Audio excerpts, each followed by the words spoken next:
សូមជម្រាបសួរពុកម៉ែបងប្អូនទាំងអស់គ្នាបាទហ្នឹងហើយថ្ងៃនេះដែរគឺយើងមកមើលអំពីកូនកង្កែបរបស់យើងបាទគឺកូនកង្កែប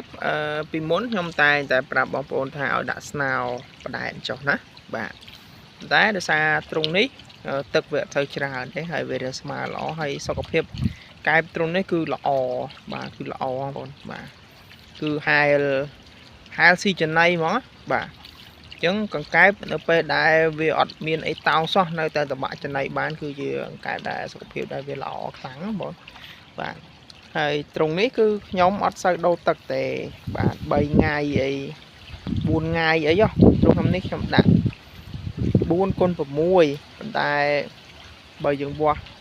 យើងធ្វើត្រង់ហើយយើងវាស់ជាក់ស្ដែងវាអត់បាន6ទេវាបានប្រហែលជា5បន្តិចបាទហើយនឹង4ហ្នឹងវាស្ទើរបន្តិចទេបាទគេថា5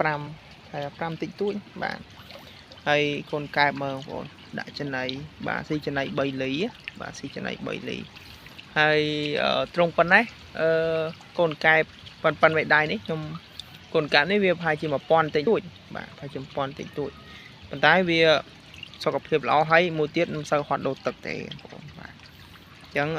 ឥឡូវនេះខ្ញុំលើកទឹកចិត្តឲ្យបងប្អូនយើងធ្វើត្រង់ឲ្យរៀងធំបន្តិចបាទ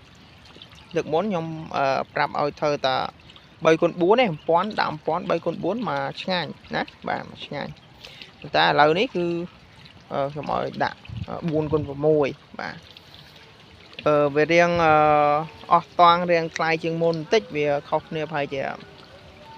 20000 30000ថា30000បាទខុសគ្នានឹងធ្វើប៉ុន្តែយើងចំណេញថងថាមិនសូវហត់ដូរទឹកទេបងប្អូនបាទ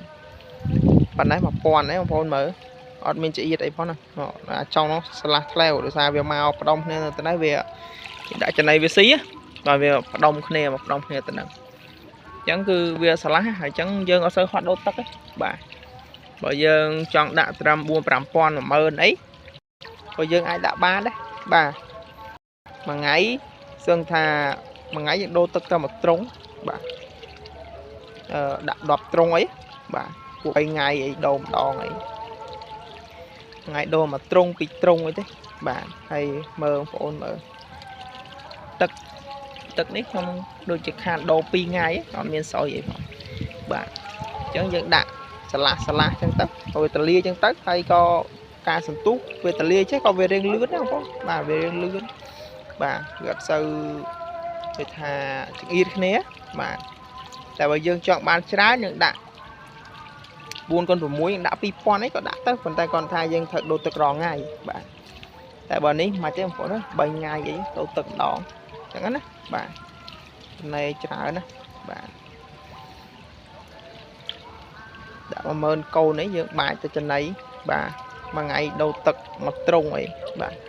ត្រង់2ត្រង់អីដូរខែតែកន្លះម៉ោងចឹងបាទហើយដាក់ចំណៃហើយបាទចំណៃបាទហ្នឹងហើយស្អាតណាស់បងប្អូនបាទ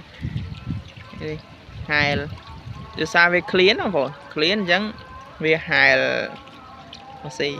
ជាទូទៅវាទៅនៅលើគោកហ្នឹងបាទហ្នឹងហើយចឹងវីដេអូនឹងមានតែប៉ុណ្្នឹងទេបងប្អូនអរគុណច្រើនបាទ